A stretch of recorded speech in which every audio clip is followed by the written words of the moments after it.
Welcome back to Top Liberty Coins, the channel where we take a close look at American coins, their history, their varieties, their condition, and the details that can sometimes make an ordinary-looking coin much more interesting to collectors. Today, we are looking at a coin that many people could easily overlook. It is small, familiar, and at first glance it may look like nothing more than an ordinary 1-cent piece. But the coin we are talking about today is the 1970 Lincoln cent. And before we go any further, there is one extremely important point that every coin collector should understand. A 1970 Lincoln cent is not automatically worth hundreds of thousands of dollars simply because it is old. Claims that an ordinary 1970 penny is worth $787,976.43 should not be treated as an established market price. According to PCGS records, the 1970 Lincoln cent had a mintage of 2,891,438,900 pieces, making it a very widely produced coin rather than a low mintage rarity. That number alone tells us something important. There is a huge difference between a normal circulated 1970 penny and an exceptionally preserved, professionally graded example. So if you have a 1970 Lincoln cent sitting in an old coin jar, a collection, a drawer, a box, or perhaps even somewhere in your pocket change history, don't immediately assume it is a fortune, but don't throw it away either. Instead, learn what you actually have. The D Mint mark tells us that this coin was produced at the Denver Mint. The coin belongs to the Lincoln Memorial Cent era, a period in which the famous Lincoln portrait appeared on the obverse and the Lincoln Memorial appeared on the reverse.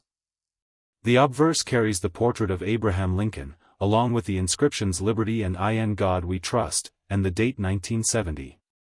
Directly below the date is the small D Mint mark that identifies Denver production.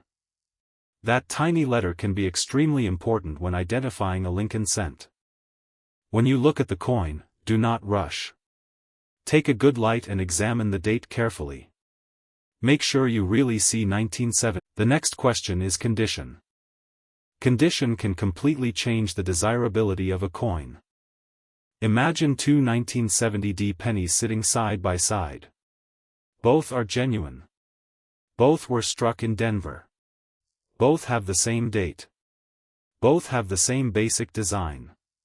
But one coin may have spent decades circulating through stores, vending machines, pockets, cash registers, and countless transactions.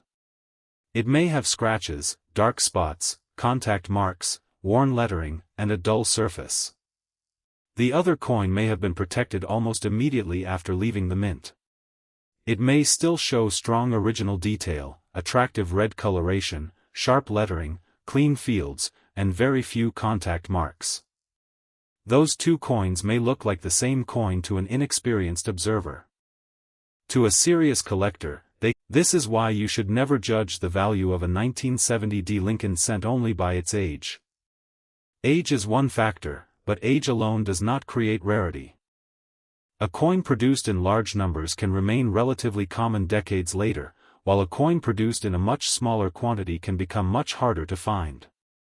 The 1970 Lincoln cent is particularly interesting because the Denver Mint produced nearly 2.9 billion examples. PCGS, that enormous production figure is important because it explains why but here is where coin collecting becomes exciting.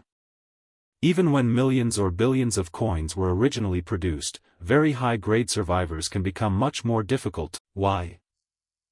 Because coins were made to circulate. A 1-cent coin was never intended to sit inside a protective holder for 50 or 60 years. It was designed to be used. Every time a coin moves through circulation, it has another opportunity to receive a mark. That is why finding an exceptionally preserved older coin can be much more interesting than simply finding an old coin. Now let's talk about the color of a copper-era Lincoln cent. Collectors often encounter the abbreviations BN, RB, and RD. BN means brown. RB means red-brown. RD means red. These designations can matter greatly for copper coins because original color and surface preservation can influence collector demand and market value. A brown coin may show significant color change from its original appearance. A red-brown coin retains some original reddish color but also shows darker or brown areas. A red coin has retained a much larger amount of its original red coloration. However, color alone does not guarantee a high value. A coin can be red and still have numerous marks. A coin can have attractive color but weak strike quality. A coin can look beautiful under ordinary lighting but reveal problems under magnification. This is why professional grading exists. Professional grading services examine coins and assign grades according to established standards. For collectors trying to determine whether an exceptional coin deserves certification, grading can provide a useful independent assessment. The difference between a coin that looks brilliant to the naked eye and a coin that actually earns an extremely high grade can be enormous. Think about the surfaces. Look at Lincoln's cheek. Look at the fields around his portrait. Look at the lettering. Look at the date. Look around the mint mark. Then turn the coin over. Study the Lincoln Memorial. Look at the columns. Look between the columns. Look around the lettering. Look at the open fields. Tiny contact marks may be difficult to see without magnification, but at high grades those marks become extremely important. This is one reason collectors use magnifying glasses or digital microscopes. If you are examining your own 1970D Lincoln cent, a magnifier can help you determine whether what appears to be doubling is actually doubling, whether a mark is damage, whether discoloration is environmental, or whether an unusual feature deserves professional attention. And that brings us to one of the biggest mistakes made in online coin videos. People often see a strange-looking date or letter and immediately call it a doubled die. But not every unusual-looking coin is a valuable error. Sometimes the coin has mechanical damage. Sometimes the coin was hit by another object after leaving the mint. Sometimes dirt or corrosion creates an illusion. Sometimes lighting makes a normal feature look doubled. Sometimes a coin has been altered. Real varieties and mint errors require careful study. This is especially important when a video discusses extremely high values. A photograph can make a coin appear extraordinary, but photographs do not automatically prove authenticity, grade, or market value. The most reliable way to discuss a valuable coin is to compare it with recognized varieties, certified examples, and actual auction results. For the 1970D Lincoln cent, the documented PCGS auction record for the regular strike red designation is $2,820 for an MS67 Plus RD example sold by Heritage Auctions on August 10, 2016. Notice how specific that information is. The value was not simply assigned because the coin was from 1970. It was connected to a particular grade, a particular color designation, professional certification, and an actual auction transaction. That is the kind of information collectors should look for. Now let's imagine that you have a 1970D cent in your possession. The first thing you should do is avoid cleaning it. This is extremely important. Do not use polish.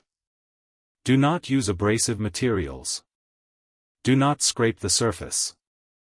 Do not rub the coin with a cloth trying to make it shine. Do not use household chemicals simply because you think a brighter coin must be worth more. A coin's original surface can be one of its most important characteristics.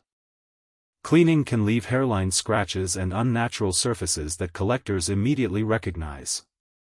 If you think your coin might be valuable, preserve it exactly as you found it. Handle it carefully by the edges. Use clean hands.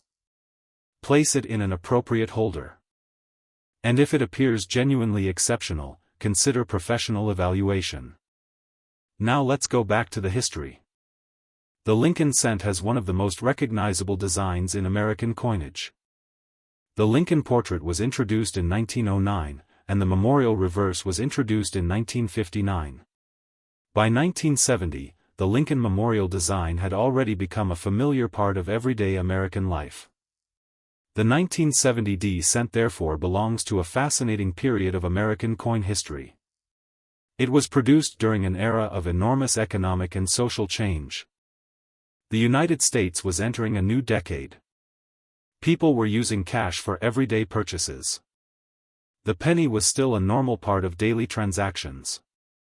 Millions of these coins were released into circulation.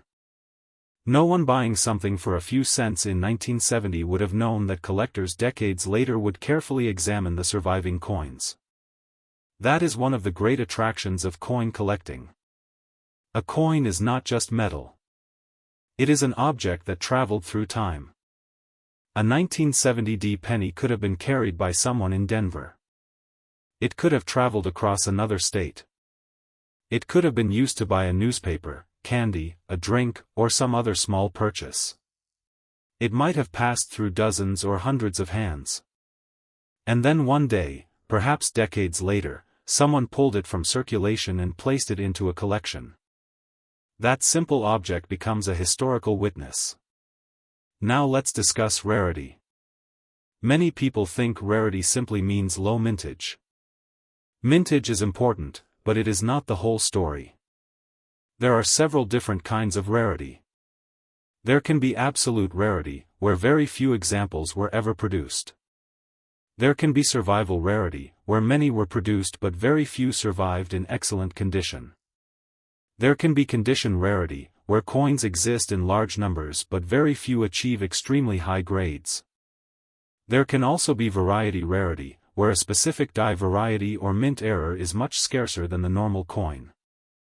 This is why a coin with a large original mintage can still become interesting at the highest grades.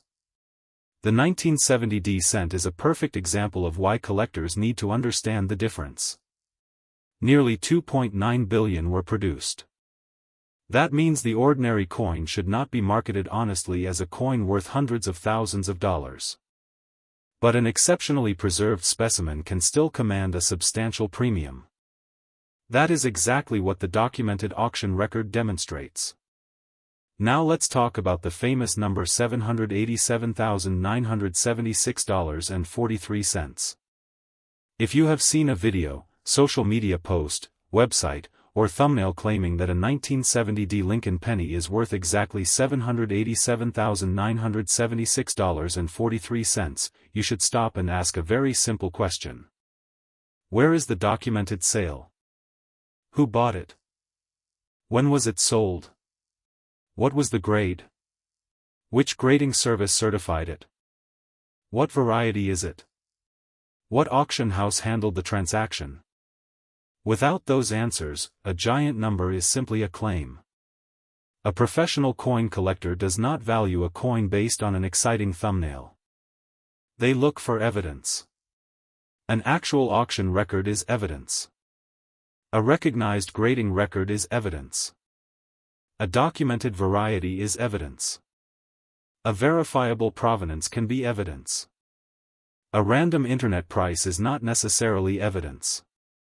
This is something we want everyone watching Top Liberty Coins to remember. Never assume that a coin is worth a huge amount simply because someone placed a huge number beside its picture. The market is more complicated. And that is actually good news for collectors, because it encourages us to learn. Now imagine you find a 1970 penny and it looks unusually sharp. The date is strong. The D mint mark is clear. Lincoln's portrait has excellent detail. The fields look clean. The reverse looks bright. There are very few visible marks. What should you do? First, compare the coin under good lighting. Second, use magnification. Third, photograph both sides without altering the coin. Fourth, compare the coin with certified examples. Fifth, if it truly appears exceptional, consider submitting it to a professional grading service. Do not jump immediately to the conclusion that you have discovered a six-figure treasure. Instead, ask whether the coin has the characteristics necessary to justify serious examination. This approach will save you from disappointment and help you become a better collector. Now let's talk about condition in more detail. A circulated 1970D penny may show wear on Lincoln's hair, cheek, jawline, and other high points. The reverse can show wear on the memorial and lettering. A heavily circulated coin may have scratches, dents, discoloration, or environmental damage. An uncirculated coin, on the other hand, has not experienced the same type of circulation wear. But even an uncirculated coin is not automatically a high-grade coin. This distinction is extremely important. Uncirculated means the coin has not circulated in the traditional sense. It does not mean perfect. A coin can be uncirculated and still have many contact marks. A coin can be bright but have spots. A coin can be attractive but have weak strike characteristics. At very high grades, tiny differences become increasingly important. This is why a coin graded MS-60 and a coin graded MS-67 can have a dramatically different market position. For collectors, high-grade populations matter. If thousands of examples exist in a particular grade, the coin may be relatively accessible. If only a small number exist in an elite grade, demand can become much stronger. This is where certification population reports and auction histories can help collectors understand the market. NGC's current information for the 1970D Lincoln cent also shows that certified examples span multiple grades, with the reported average grade around MS-64 and examples reaching MS-67 in its census information. So again, the lesson is clear. The date alone is not the story. The mint mark alone is not the story. The real story is the combination of date, mint, variety, condition, color, surface quality, authenticity, and market demand. Now turn your attention to the reverse. The Lincoln Memorial is more than a decorative image. It gives collectors another area to examine. Look at the columns. Look at the details. Look at the lettering around the design. Look for unusual doubling, die characteristics, or damage. But remember that a feature should be identified carefully before you call it a rare error. One of the most valuable skills a collector can develop is patience. Do not rush. Do not clean. Do not scratch. Do not alter. Do not assume. Study. Compare. Document. Verify. That is how real discoveries are made.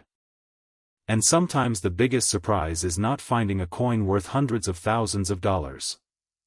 Sometimes the surprise is discovering that a coin you thought was ordinary has a special variety, unusual condition, or historical story that makes it genuinely interesting. That is the heart of collecting. Let's talk about the metal as well. PCGS identifies the 1970D Lincoln cent as having a 95% copper and 5% zinc composition, with a weight of 3.11 grams. This composition places the coin within the copper alloy Lincoln Memorial cent era before the major composition change that came later in the decade. That means the coin also has a material history.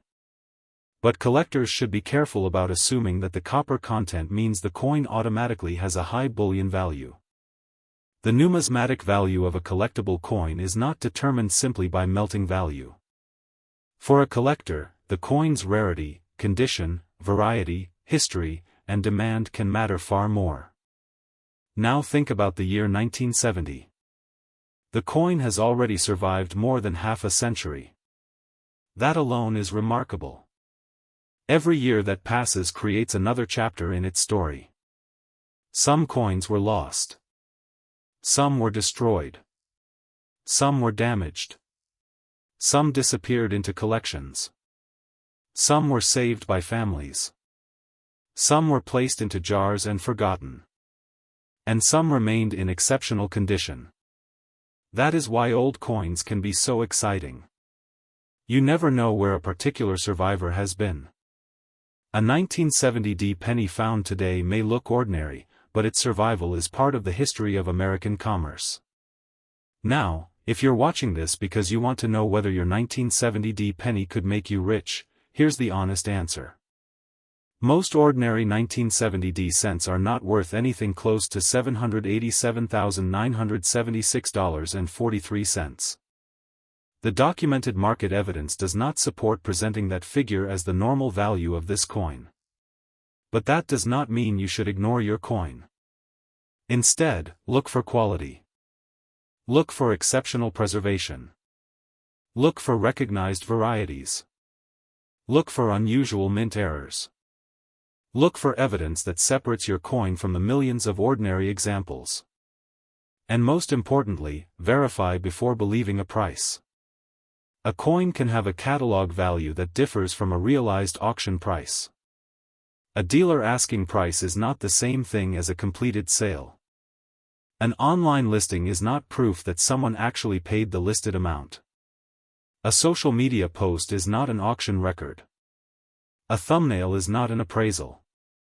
A real sale is much more meaningful. This is why documented auction records are so useful.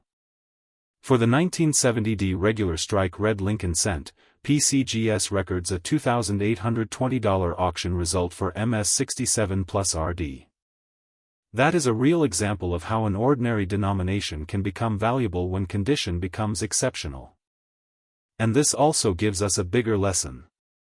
You do not need to exaggerate a coin's value to make the story interesting. The real story is already fascinating. A 1-cent coin can sell for thousands when collectors compete for an exceptional example. That is incredible enough. Now let's imagine the journey of a top-quality 1970D cent. At the mint, the coin was struck. It entered the economy. Maybe it was handled only briefly. Perhaps someone noticed that it looked unusually bright. Maybe it was placed into a roll. Maybe it remained untouched. Decades later, a collector finds it. They examine it. They notice the surfaces are unusually clean. They compare it with other coins. They submit it for grading. The coin receives an elite grade. Suddenly, the little 1-cent piece has become a serious collectible. That is the transformation that makes coin collecting so exciting. The denomination does not determine the final collector value. The market determines what collectors are willing to pay for a particular coin with particular characteristics. And sometimes the difference between an ordinary example and an exceptional example is almost impossible to appreciate without experience. This is why serious collectors spend years studying coins.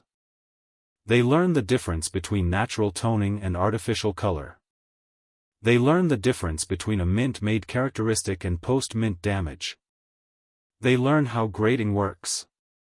They learn how varieties are attributed. They learn auction history. They learn how to photograph coins. They learn how to protect their collections. And they learn not to believe every unbelievable number they see online. If you want to build a valuable collection, knowledge is one of your best tools. Now let's talk about buying and selling. If you decide to sell a 1970D Lincoln cent, first determine exactly what you have. Do not describe it as rare unless you can explain why. Do not claim it is worth a massive amount without evidence. Do not advertise a normal circulated penny as a guaranteed fortune. Instead, provide clear photographs. Show the front. Show the back. Show the date. Show the mint mark. Show any unusual feature. If the coin is professionally graded, show the certification information. If it has a recognized variety attribution, provide that information. And if there is an actual auction record for comparable coins, use it carefully. This creates a much more credible presentation. If you are buying one, use the same principles. Ask questions. Request photographs. Check certification. Compare prices. Study completed sales. Do not let excitement replace research. The coin market has many honest collectors and professionals, but like every market, it also contains misleading listings and exaggerated claims. The best protection is knowledge. Now let's return to the phrase, worth a lot of money. What does that really mean? For some collectors, a coin worth $10 is interesting. For another collector, a coin worth $100 is significant. For another, a $1,000 coin is a major acquisition. And for the rarest coins, prices can reach many thousands or even millions. But the important question is not whether a particular penny sounds exciting. The important question is whether there is evidence that a specific example deserves that price. The 1970 cent gives us a great lesson because it is common enough that many examples exist, yet exceptional high-grade examples can command significant premiums. That contrast is what makes this coin worth studying. You might have a coin that is worth only a small amount. Or you might have a beautifully preserved example. Or you might have a variety that needs further research. Until you examine it, you simply do not know. But you can learn. And learning is where the real treasure begins. So if you have a 1970 Lincoln cent, take it out carefully. Do not clean it. Put it under good lighting. Use a magnifier. Look at the date. Look at the D. Study Lincoln's portrait. Study the fields. Turn it over. Study the memorial. Look for unusual features. Then compare your coin with reliable references and documented examples. If it appears truly exceptional, consider professional authentication and grading. And remember that a professional grade does not magically create value. The coin still needs market demand. The grade simply helps establish the condition and authenticity in a standardized way. This is another reason why the number $787,976.43 should be treated with extreme caution. Without a specific documented coin, certification, variety, and completed sale supporting that exact amount, it should not be presented as the current market value of a normal 1970 Lincoln cent. The evidence we can point to is much more specific. PCGS lists a $2,820 auction record for a 1970 MS67 Plus RD regular strike Lincoln cent. That is a documented benchmark. It doesn't mean every 1970 cent is worth $2,820. It means that a particular exceptional example reached that price under specific auction conditions. This distinction is incredibly important. One coin's auction result does not automatically become the value of every coin with the same date. The grade matters. The color matters. The surfaces matter. Today we are looking closely at a 1985 United States quarter, a coin that millions of people may have seen, spent, saved, or completely ignored over the years. At first glance, a 1985 quarter may look like nothing more than a 25-cent coin. But when collectors examine condition, mint mark, strike quality, errors, varieties, and preservation, the story can become much more interesting. Before we begin, there is one extremely important point for every collector watching this video.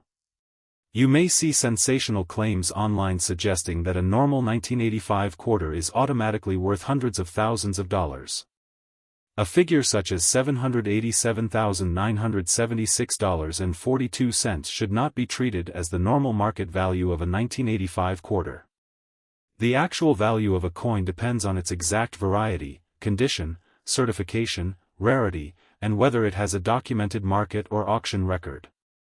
Some exceptional coins can bring surprisingly strong prices, but an ordinary circulated 1985 quarter generally does not sell for anything remotely close to hundreds of thousands of dollars.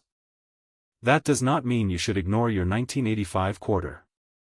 In fact, the opposite is true.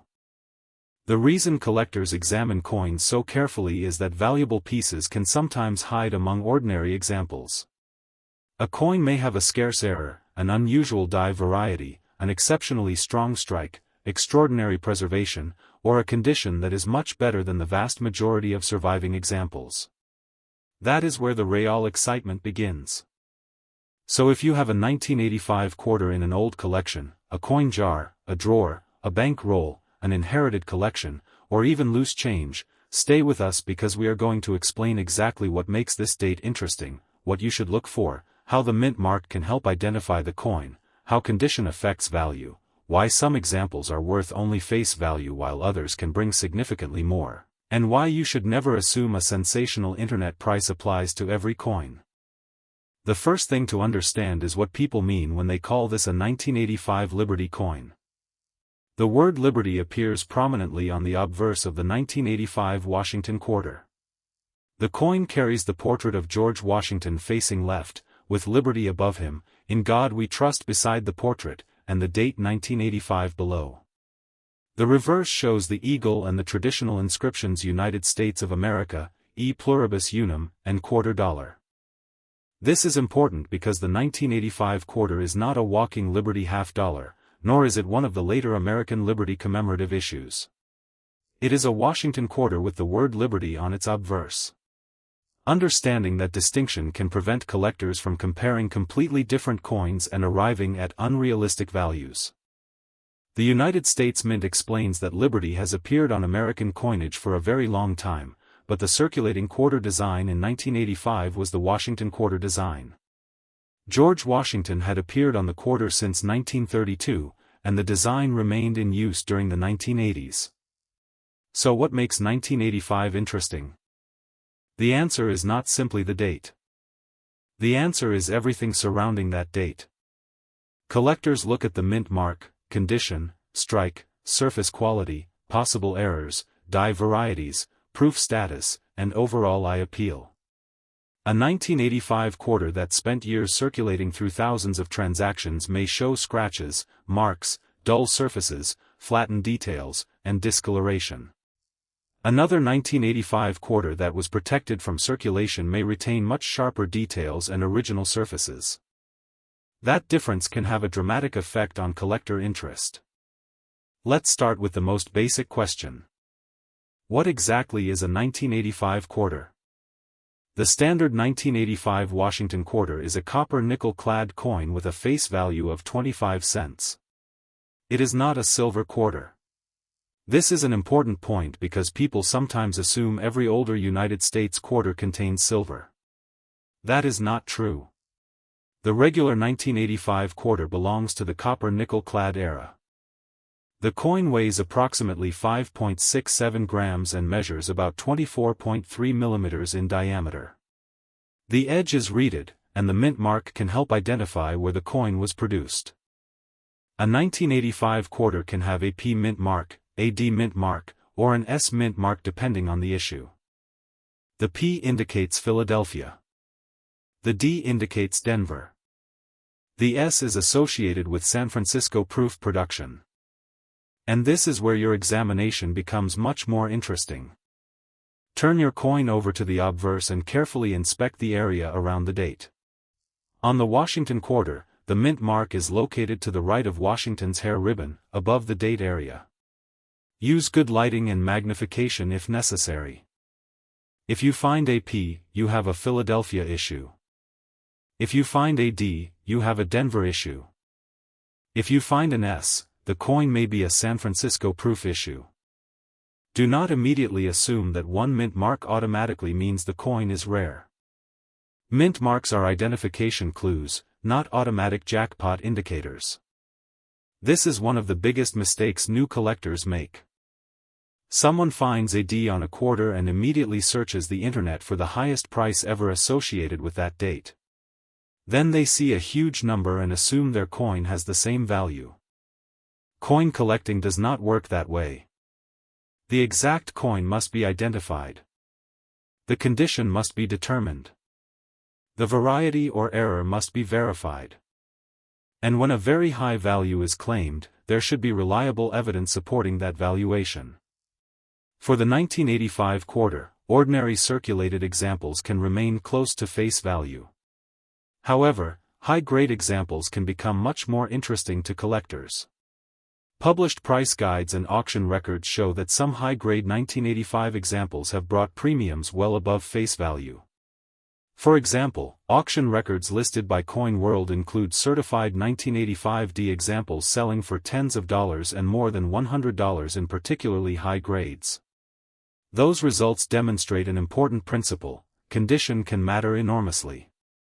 Imagine two 1985D quarters. The first has been circulating for decades. The surfaces are scratched. Washington's hair is worn. The rims show contact marks. The fields have numerous abrasions. The reverse eagle has lost some of its sharpness. That coin may have little collectible premium. Now imagine another 1985D quarter that was stored carefully from the beginning. The surfaces are bright and clean. The original mint finish is still visible. The strike is strong. The lettering is sharp. The fields are relatively free from distracting marks.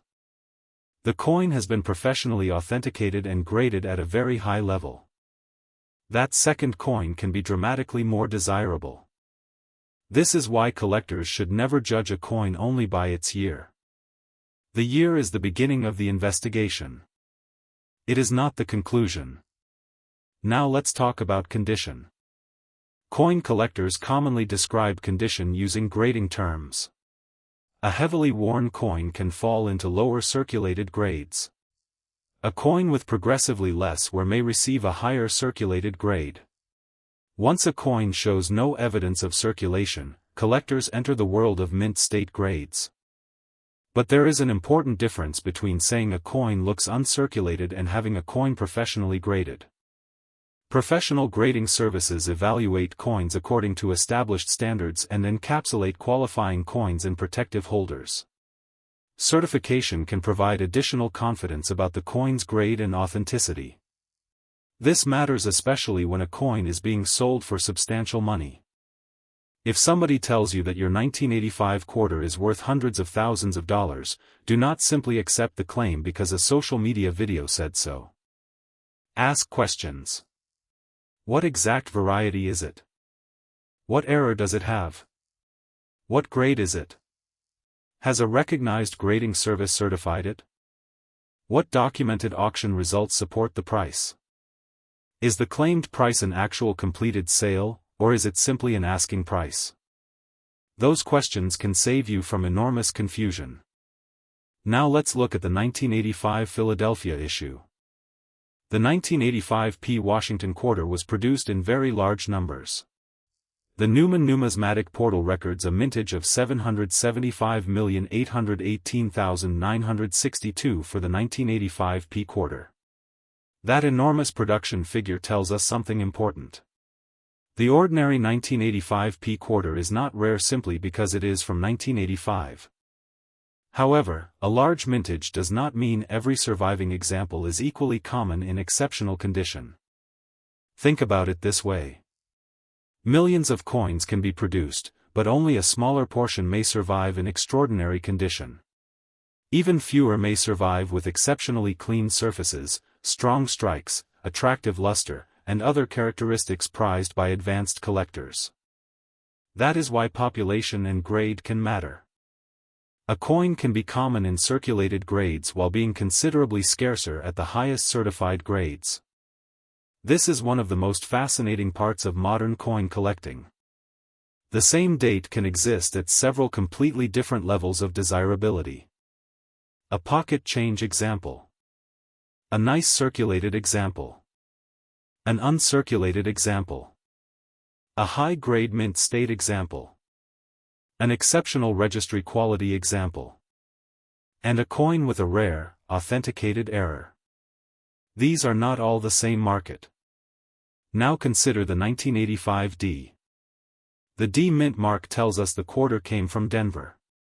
Like the Philadelphia issue, ordinary circulated 1985 D quarters generally do not command enormous prices. But high-grade certified pieces can attract collectors. Coin World records auction results for certified 1985 D Washington quarters, including examples that sold for substantially more than face value in high grades. That gives us a realistic picture of what can happen when condition becomes exceptional. But there is another reason collectors should inspect their 1985 quarters carefully. Errors. Mint errors can sometimes transform an otherwise ordinary coin into a much more interesting collectible. However, there is a huge difference between a genuine mint error and damage that happened after the coin left the mint. This is critical. A coin that has been squeezed in a machine, scratched with a tool, exposed to chemicals, heated, bent, drilled, plated, or otherwise altered after leaving the mint may look unusual, but that does not automatically make it a valuable mint error. Collectors need to distinguish manufacturing mistakes from post-mint damage. A genuine error generally results from something going wrong during the minting process. Possible categories can include striking problems, planchet problems, off-center strikes, broad strikes, clipped planchets, doubled features, die-related abnormalities, and other recognized minting errors. But every unusual-looking coin is not automatically rare. This is why authentication becomes especially important when money is involved. Now look closely at the date. The numbers 1, 9, 8, and 5 should have normal shapes and spacing. Do not confuse ordinary wear or damage with doubling. A true double die variety is created during the die making process and can produce distinctive double design elements. Random machine doubling or strike-related effects can look similar to inexperienced eyes but may have little or no premium. If you think you have found a doubled feature, take clear photographs. Use a macro setting if your phone has one. Photograph the entire obverse. Photograph the entire reverse. Then take close-up photographs of the date, mint mark, lettering, and suspected doubled area. Good photographs can help experienced collectors understand what you are seeing. But even photographs are not always enough to establish authenticity or value. Now let's talk about the famous phrase, worth a lot of money. You may have seen videos with headlines claiming a 1985 quarter is worth $100,000, $500,000, or even figures such as $787,976.42. These numbers are attention-grabbing. They create curiosity. They encourage people to check their coins. And that is exactly why they are often used in online video titles. But collectors should separate entertainment from verified market information. A number printed in a video title is not proof that every example of the coin is worth that amount. An asking price is not the same thing as a completed sale. A hypothetical valuation is not the same thing as an auction result. And a rare error coin is not the same thing as a normal coin of the same year. For your own collection, the correct question is not, is every 1985 quarter worth $787,976.42? The correct question is, what exact 1985 quarter do I have, and what evidence supports its current market value? That is a much smarter question. The market can also change over time. Coin prices depend on collector demand, rarity, grade, certification, eye appeal, auction competition, and market conditions. A price from one year does not necessarily represent today's price. Likewise, an extraordinary auction result does not mean every similar-looking coin will receive the same amount. This is especially important when researching high-value coins. Always look for actual completed sales whenever possible. Now let's examine the 1985 S. If your quarter has an S mint mark, it may be a proof issue rather than a normal circulation strike. Proof coins are produced specifically for collectors and generally receive special preparation and striking processes designed to create sharper details and distinctive surfaces. A proof coin can have a very different appearance from a regular circulation strike. The fields may appear mirror-like. The design elements can be sharply defined. The contrast between the fields and devices can be visually impressive. But once again, not every proof coin is automatically rare. Collectors still consider grade, surface preservation, spotting, haze, scratches, and other factors. A proof that has been mishandled can lose much of its visual appeal. A beautifully preserved proof can be more desirable. This brings us to another major factor. Originality. Coins should generally be handled carefully. Do not polish your 1985 quarter. Do not use metal cleaner. Do not scrub it with a toothbrush. Do not rub it with a cloth trying to make it shine. Do not use household chemicals. Cleaning can permanently damage the surfaces and may reduce collector value. A coin that looks dull but has original surfaces can be more desirable than a coin that has been aggressively cleaned to look shiny. That may seem surprising, but experienced collectors understand that original surfaces are important.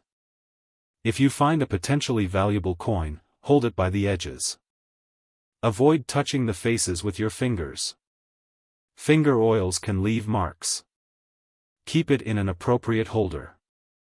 And if you believe the coin could be valuable, consider professional evaluation before doing anything to it. Now let's return to the history. The 1985 quarter belongs to a long tradition of United States coinage in which the word liberty plays a major symbolic role. The United States Mint explains that liberty appeared on American circulating coin designs for more than 150 years. Earlier American coins often personified liberty rather than depicting a living president. Over time, presidents appeared on many denominations, and George Washington became the face of the quarter. The Washington quarter itself has a remarkable history. It was introduced in 1932 to commemorate the 200th anniversary of George Washington's birth. The design then became a permanent part of American coinage. By 1985, the Washington quarter was already more than 5 decades into its history. So when you hold a 1985 quarter today, you are not simply holding 25 cents. You are holding an artifact from a particular period of American monetary history. The coin was produced during the 1980s, a decade of major cultural, technological, and economic change. Millions of people used these quarters every day. They were carried in pockets. They were placed in vending machines. They were used at stores. They were dropped on sidewalks. They were placed in jars. Some disappeared for decades.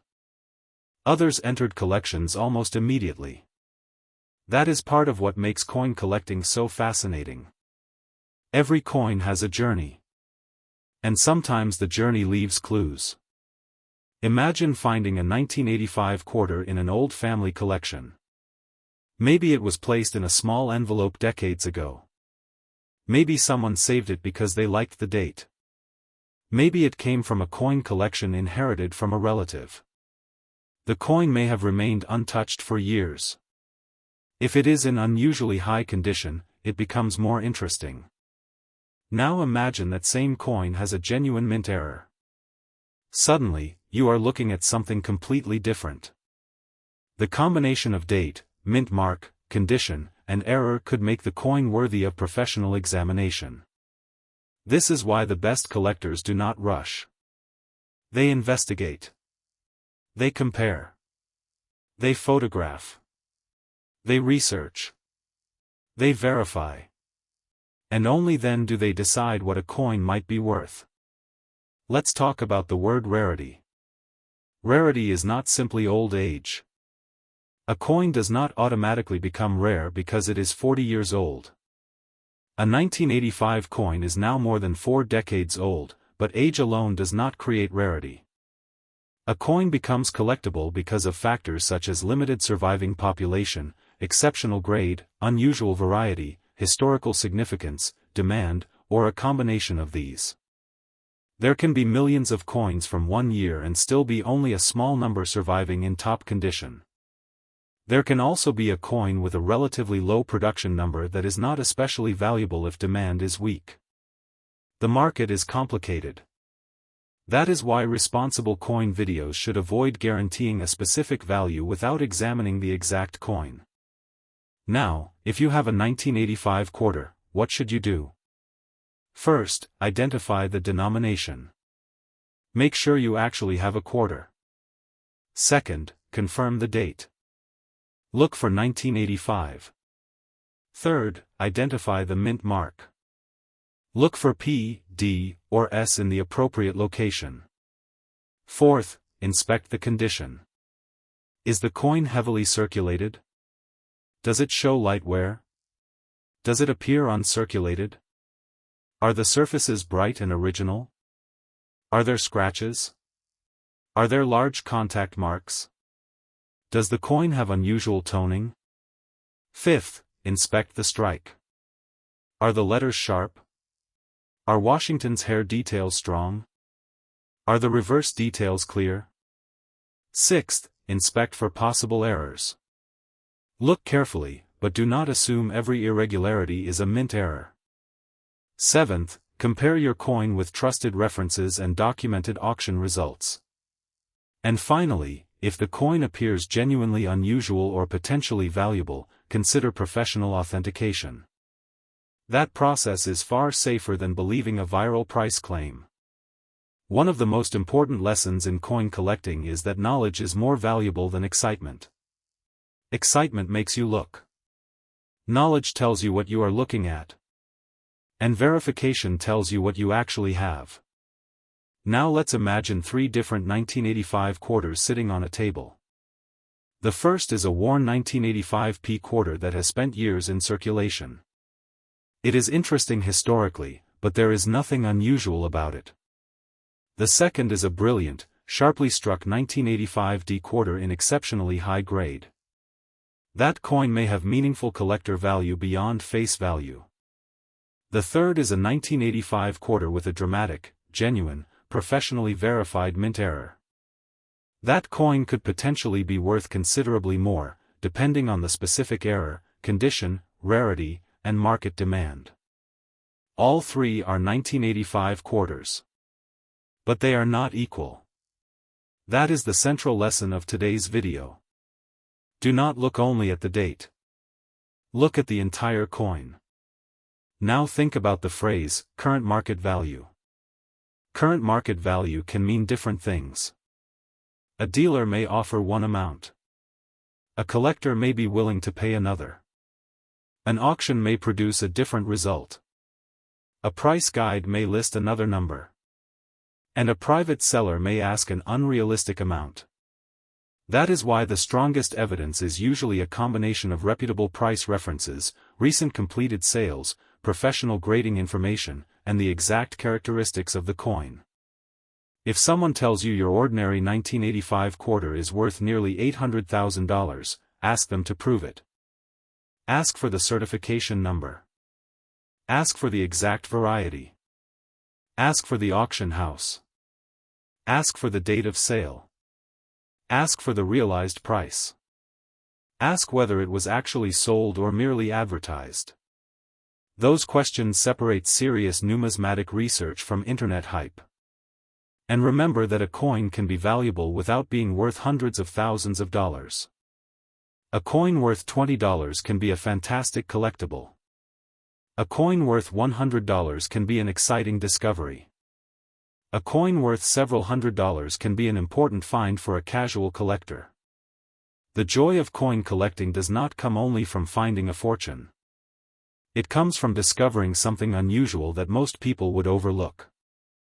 That is why we love searching through old coins. You never know what story might be hiding in plain sight.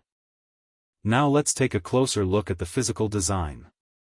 On the obverse, George Washington faces left. Above him is Liberty. The phrase "In God We Trust" appears alongside the portrait. The date 1985 appears below. The reverse carries the eagle. Around the design are the words United States of America. E pluribus unum appears above the eagle. Quarter dollar appears below. These details give collectors multiple areas to inspect. Look at the lettering. Look at the date. Look at the mint mark. Look at the rims. Look at the fields. Look at the devices. Look at the edge. And look at the overall appearance. A coin with a normal design and heavy circulation is one category. A coin with a dramatic manufacturing error is another. A coin with an unusual die variety is another. A coin in extraordinary certified condition is another. Understanding those categories will make you a much better collector. There is also an important warning about counterfeit and altered coins. As the potential value of a coin increases, the incentive for alteration can increase as well. A normal coin can sometimes be manipulated to make it appear unusual. Mint marks can be altered. Surfaces can be damaged intentionally. Coins can be chemically treated. Dates can be modified. And fake errors can be manufactured. This is another reason professional authentication matters when the stakes are high. Never spend a huge amount of money simply because somebody claims a coin is rare. Verify before buying. Verify before selling. Verify before celebrating a massive valuation. Now let's discuss why some 1985 quarters may be more interesting in high grades. When coins are produced, they do not all emerge with exactly the same quality. Some may have stronger strikes. Some may show more contact marks. Some may acquire imperfections during handling. Some may be placed into bags or containers and experience contact with other coins. Others may have been removed quickly and preserved. Over decades, those differences become important. A coin that was protected can retain qualities that are much harder to find in heavily circulated examples. This is why collectors sometimes search through rolls, mint sets, old collections, and dealer inventories. They are looking for condition rarity. The ordinary example may be common. The exceptional example may be much harder to locate. And when a coin reaches the highest levels of certification, registry collectors may compete for it. That competition can push prices upward. But remember the key word. Exceptional. Not ordinary. Now let's address another common misunderstanding. The presence of the word Liberty does not automatically make the coin a rare Liberty coin. Many United States coins have carried the word Liberty as part of their design. The specific denomination, design type, date, mint mark, condition, and variety must all be considered. So when you search for information about a 1985 Liberty coin, make sure you know whether you are researching a Washington quarter, a commemorative coin, a private metal, or another issue. This distinction can completely change the valuation. For today's discussion, our focus is the 1985 Washington quarter carrying the Liberty inscription. And that coin has enough history and collecting potential to deserve a close examination. Now imagine finding one in your pocket today. You look down. You see the date. You turn it over. You see the eagle. You look back. You find the mint mark. Maybe it is P. Maybe it is D. Maybe it is S. You start wondering. Could this be valuable? That moment of curiosity is exactly where collecting begins. Do not immediately think about the biggest number you have seen online. Start with identification. Then condition. Then variety. Then evidence. That is the collector's method. And if the coin turns out to be ordinary, that is perfectly fine. You still learned something.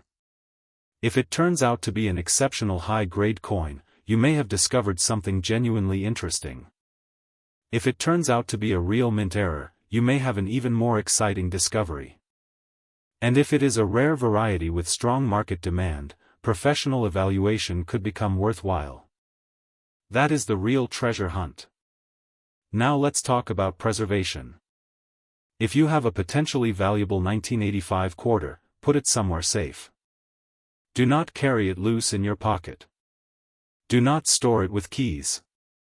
Do not put it in a jar with thousands of other coins if you are trying to preserve its condition. Use an appropriate non-damaging holder. Keep it away from moisture and extreme environmental conditions. Avoid unnecessary handling. And never clean it simply because you think a shiny coin must be worth more. Sometimes the original appearance is one of the most important qualities a collector wants to preserve. Another useful habit is keeping records. Write down where you found the coin.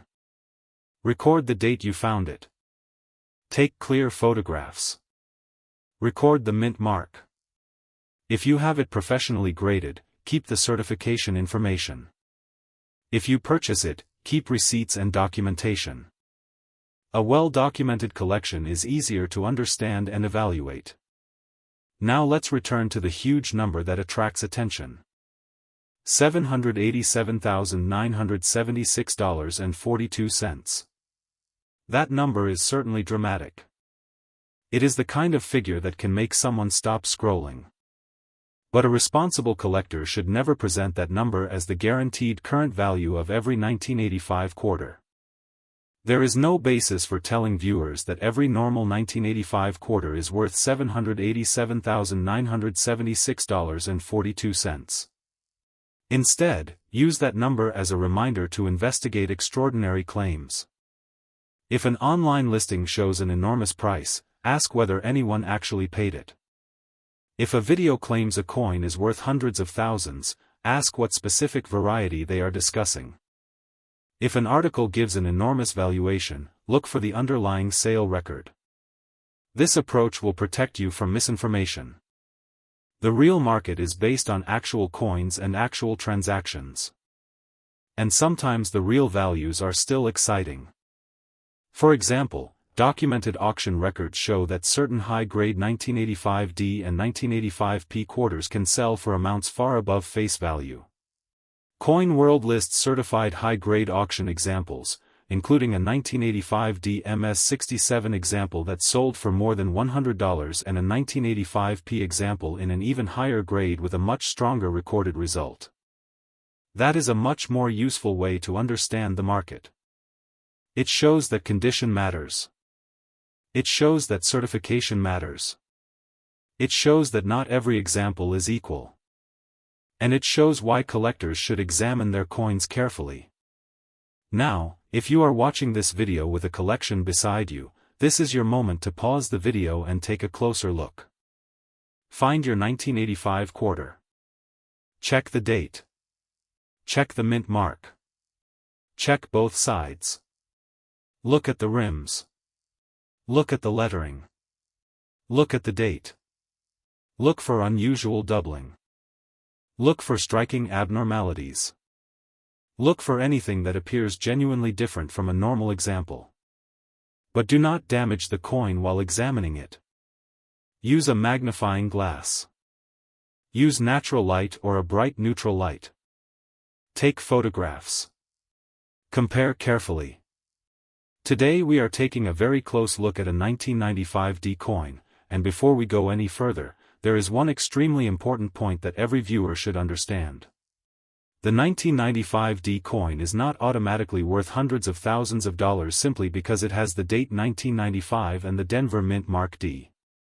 Its real value depends on the exact coin type, condition, grade, errors or varieties, and what collectors are actually willing to pay. So if you have seen an enormous number such as $787,976.41 attached to a 1995D coin online, do not assume that every 1995D coin is worth that amount.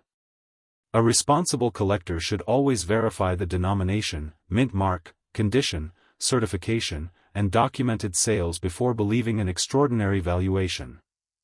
And that is exactly what makes today's subject so interesting.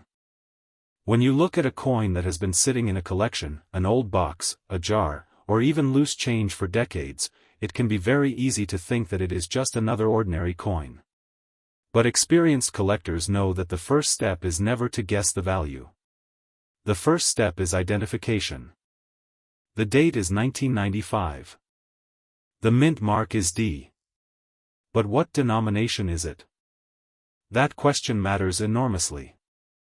A 1995D Roosevelt dime, for example, is a completely different coin from a 1995D quarter, half dollar, or another denomination. The 1995D Roosevelt dime was struck at the Denver Mint, and NGC records a mintage of 1,274,890,000 pieces. NGC also identifies it as a copper nickel-clad copper coin weighing 2.27 grams, with a diameter of 17.9 mm and a reeded edge. That information immediately tells us something important.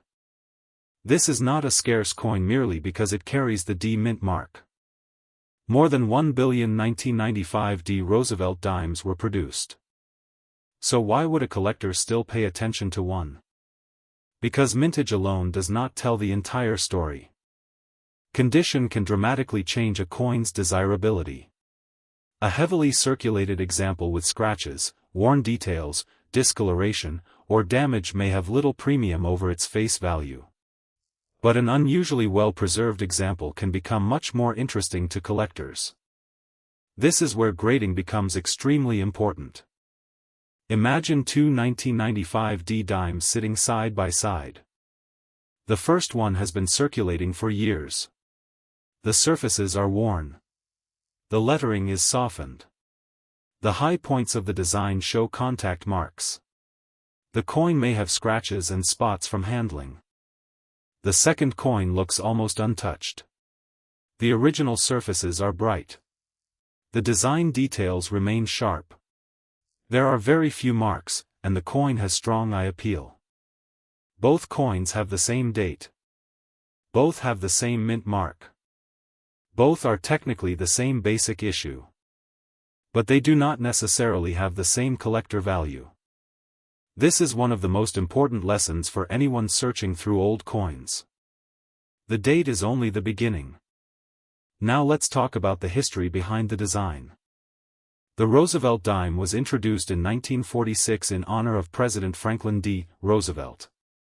The obverse portrait was designed by John R. Sinek, and the reverse was also designed by Sinek.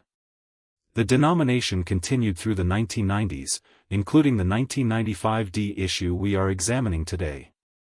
NGC identifies the 1995 D Roosevelt dime as part of the Roosevelt dime series beginning in 1946. By 1995, the Roosevelt dime had already been part of American coinage for nearly half a century. Think about what that means. A coin dated 1995 may not look ancient today, but it has already passed through more than 30 years of history. It may have traveled through thousands of hands. It may have been used in stores. It may have been placed into a vending machine. It may have been saved by someone who believed the date was special. It may have spent years inside a drawer. It may have been removed from circulation and placed into a collection. And perhaps most interestingly, one example could have been preserved almost perfectly while another example from the same production year could have been heavily worn. That difference is what makes coin collecting so fascinating. Now let's look at the D mint mark. The letter D indicates that the coin was struck at the Denver Mint. For collectors, the mint mark is an essential part of identification. When you find a 1995 D coin, you should not simply look at the date and stop there. Examine the mint mark. Check the denomination. Look carefully at the entire design. Then examine the surfaces. And most importantly, do not clean the coin. This is a mistake that many beginning collectors make. Someone finds an old coin and thinks, if I polish this until it shines, it will be worth more. Usually, that is not the way professional numismatics works. Cleaning can damage the original surfaces and potentially reduce collector desirability. A natural-looking coin with original surfaces can be much more attractive to collectors than a coin that has been aggressively polished. So if you find a 1995 D coin that looks unusually nice, leave it alone. Do not scratch it. Do not polish it. Do not use harsh chemicals. Do not rub it with an abrasive cloth. Instead, handle it carefully by the edges and, if you believe you have something genuinely unusual, consider having it examined by a reputable coin dealer or professional grading service. Now let's get to the question that everyone wants answered. How much is a 1995 D coin worth? The answer depends on exactly which 1995 D coin you have. For the 1995 D. Roosevelt dime, NGC's July 2026 information list circulated examples in the neighborhood of 15 cents to 35 cents depending on condition, while its listed values increase for higher mint state grades. The same NGC page shows examples reaching substantially higher values at the finest grades it lists, including $260 at the very top of the displayed base price guide. That is a much more realistic way to understand coin values. There is no single magic price for every 1995 D coin. A worn coin can be worth very little above face value. A nice uncirculated coin can be worth more. A certified high-grade coin can potentially be worth considerably more. And an authentic major error or rare variety can change the situation again. This is why the phrase, 1995 D coin worth $787,976.41, should be treated as a claim that requires evidence, not as a guaranteed value. A number appearing in a video title, social media post, website, or thumbnail does not automatically establish the market value of a coin. A genuine six-figure coin would require extraordinary evidence. Collectors would want to know exactly what the coin is. What denomination? What variety? What error? What grade? Who certified it? Where was it sold? When was it sold? What was the realized price? Was the reported amount an actual completed sale, an asking price, an estimate, or simply an internet claim? Those questions can separate a fascinating discovery from a misleading valuation. And this is where Top Liberty Coins wants to help collectors. We want you to look beyond sensational numbers. Look at the coin itself. Look at the details. Look at the condition. Look for genuine varieties. Look for legitimate mint errors. And compare your coin with reliable numismatic information. Now imagine you are searching through a large collection of coins. You find one marked 1995. You turn it over. You notice the D mint mark. At first, it looks completely ordinary. But then you begin examining it under good lighting. You notice that the surfaces are unusually clean. The design appears sharp. There are very few contact marks. The luster looks original. Suddenly, the coin becomes much more interesting. That does not mean you should immediately call it a rare coin. Instead, it means you should investigate further. This is the difference between guessing and collecting. A collector observes. A collector compares. A collector verifies. A collector documents. And a collector understands that rarity is not created simply because a coin is old. The 1995 D. Roosevelt dime is actually a perfect example of this lesson. Its mintage was enormous, at 1,274,890,000 pieces. That means the basic date and mint combination is not exceptionally scarce. But surviving coins in exceptional grades are a different matter. As coins circulate, they naturally acquire damage. They get scratched. They are dropped. They rub against other coins. They are exposed to moisture and chemicals. They spend years inside wallets, cash registers, coin machines, and storage containers. Every day of circulation can leave another tiny mark. That is why high-grade examples can attract collector attention even when the original mintage was very large. And this brings us to the importance of coin grading. Professional grading attempts to describe the condition of a coin using standardized grades. A circulated coin may show obvious wear. An uncirculated coin has not experienced normal circulation wear, although it can still have contact marks from production and handling. At the highest levels, tiny differences can matter. One coin may have stronger luster. Another may have fewer marks.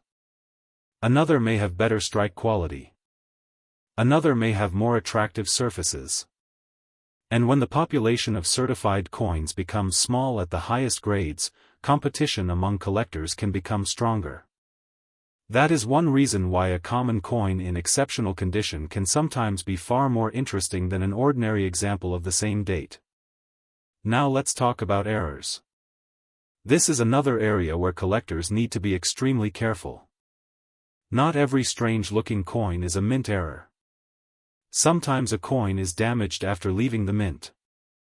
A coin can be bent, scratched, flattened, discolored, struck by another object, exposed to chemicals, heated, or altered intentionally. Those conditions can create unusual appearances without making the coin a valuable mint error. A genuine mint error is different. It occurs during the manufacturing process. Examples can include certain striking errors, planchet problems, wrong planchet errors, dramatic off-center strikes, and other recognized mint production mistakes. But identification should be based on evidence. If you think your 1995D coin has an error, take clear photographs of both sides. Photograph the edge. Show the date. Show the mint mark.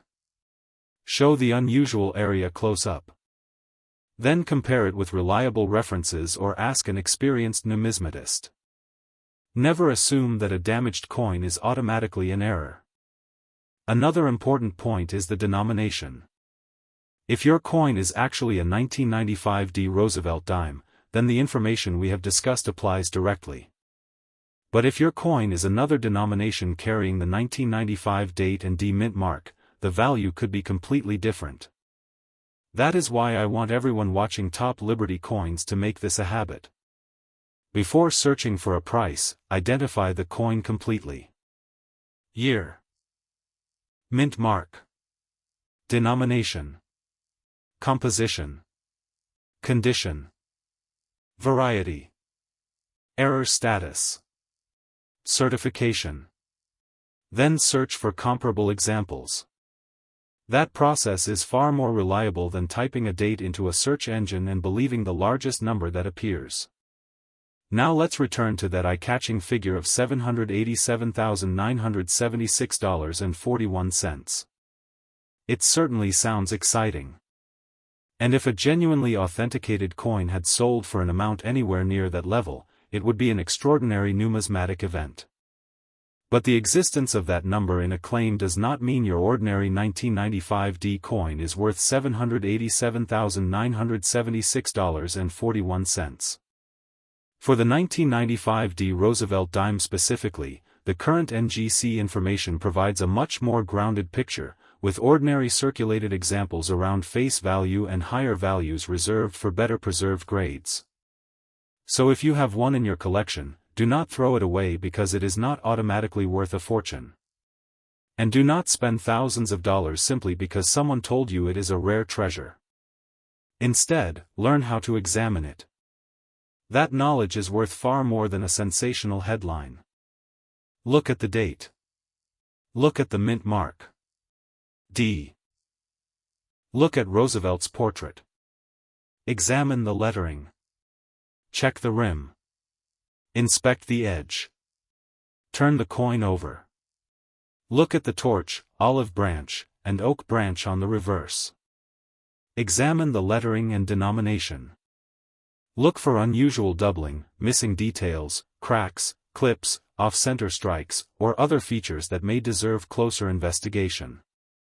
But remember that normal production characteristics and post-mint damage can sometimes look unusual. That is why professional confirmation matters. Another important factor is certification. When a coin is professionally graded and encapsulated by a recognized grading service, the grade provides a standardized assessment that can help buyers and sellers communicate about the coin. Certification does not magically make a coin rare. But for potentially valuable pieces, it can provide important authentication and grading information. And for a common coin, certification may not make economic sense unless the coin is unusually high grade or otherwise special. This is another reason to understand the coin before spending money on grading. Now let's talk about the historical journey of a 1995D dime. Picture the year 1995. The coin leaves the Denver Mint. Freshly struck, it joins millions of other coins produced that year. From there, it enters the American economy. It may travel from a bank to a store. From a store to a customer. From a customer back to a cashier. Then perhaps into another bank. Over time, the coin's surfaces begin to change. Tiny contact marks accumulate. The original shine becomes less visible. High points gradually wear. The coin becomes part of everyday American history. But some examples take a different journey. Maybe one was placed directly into a collection. Maybe another remained in a mint set. Maybe another was carefully stored by a collector. Those coins can survive in far better condition. Decades later, collectors examine them and compare their grades. And suddenly, the same date and mint mark can produce very different collecting stories. That is what makes modern American coinage so fascinating. A coin does not need to be hundreds of years old to tell a story. A coin from 1995 can already carry more than 30 years of history. And the story is not just about the metal. It is about production, circulation, preservation, collectors, markets, and the people who kept these coins. Now, if you are watching this video because you found a 1995 D coin at home, here is what I want you to do. First, identify the denomination.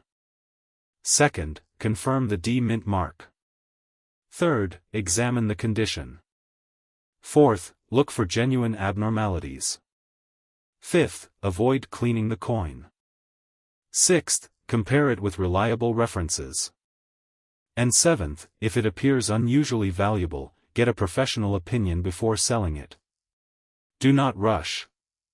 Coin collecting rewards patience. A rushed seller can miss important details. A rushed buyer can overpay. A careful collector has time to investigate.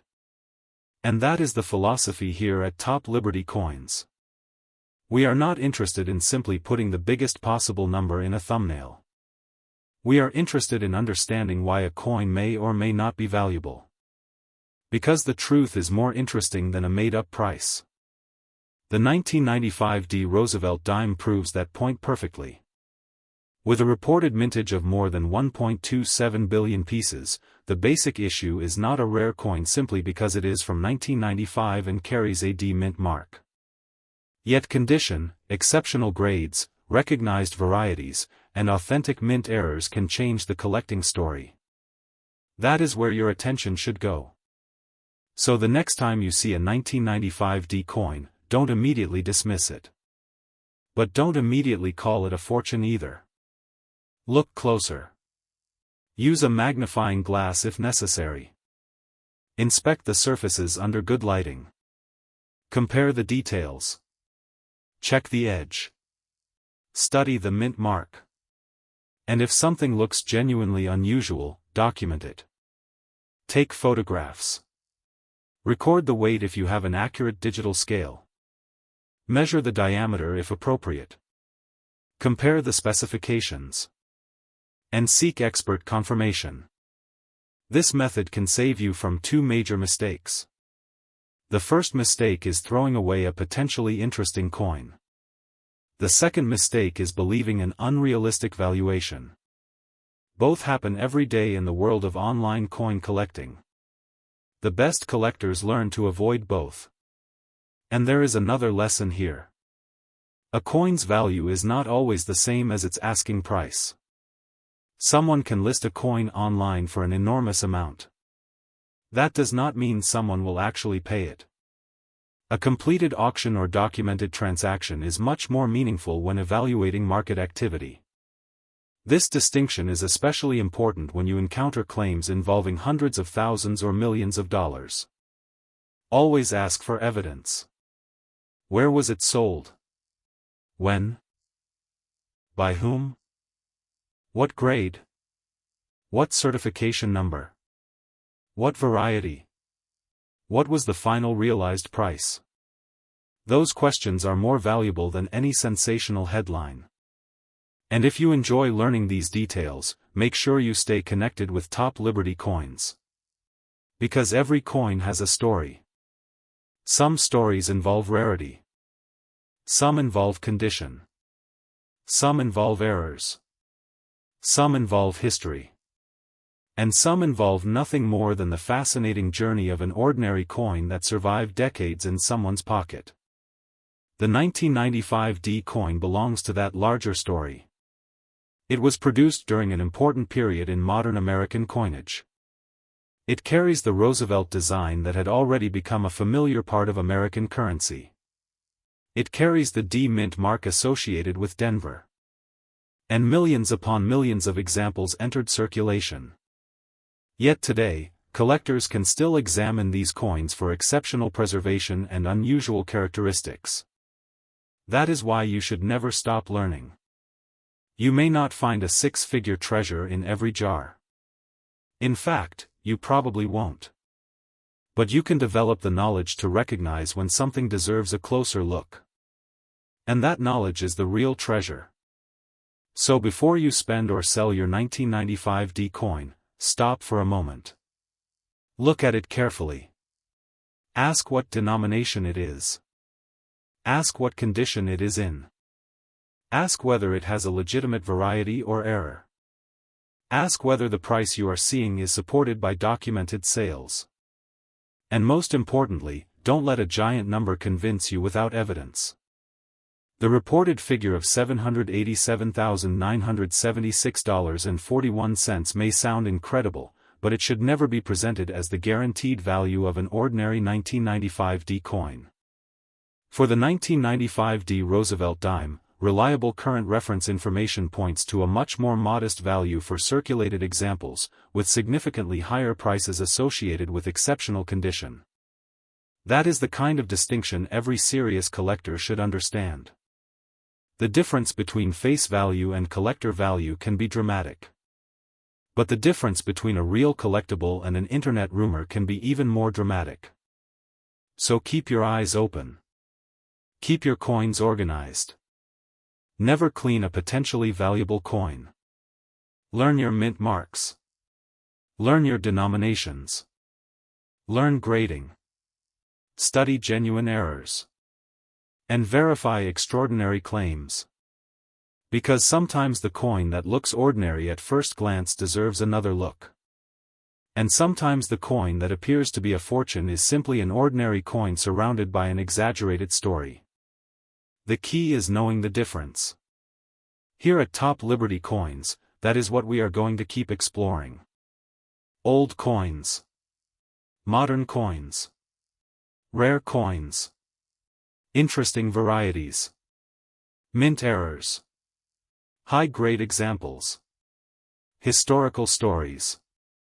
And the real factors that determine what collectors may actually pay. If you have a 1995 D coin, take a close look at it. Don't clean it. Don't scratch it. Don't polish it. Don't assume the value. Identify it first. And if you discover something unusual, that's when the real investigation begins. Maybe your coin is simply a normal circulated example. Maybe it is an attractive uncirculated piece. Maybe it has an unusual characteristic that deserves expert examination. Whatever the answer is, the journey of discovery is what makes coin collecting exciting. And remember, one of the most important rules in collecting is simple. The date is only the beginning. The mint mark is only the beginning. The value comes from the complete story of the coin. So keep searching. Keep learning. Keep examining those coins. And never underestimate what a small piece of American history can teach you. This is Top Liberty Coins, and if you enjoy discovering the history, varieties, condition, and real-world value behind American coins, stay with us for more fascinating coin investigations. Until the next discovery, check your change carefully, protect your coins, verify the facts, and keep searching for the piece that makes you stop and say, I wonder what this one is really worth. Because sometimes the most interesting treasure isn't the coin with the biggest number attached to it.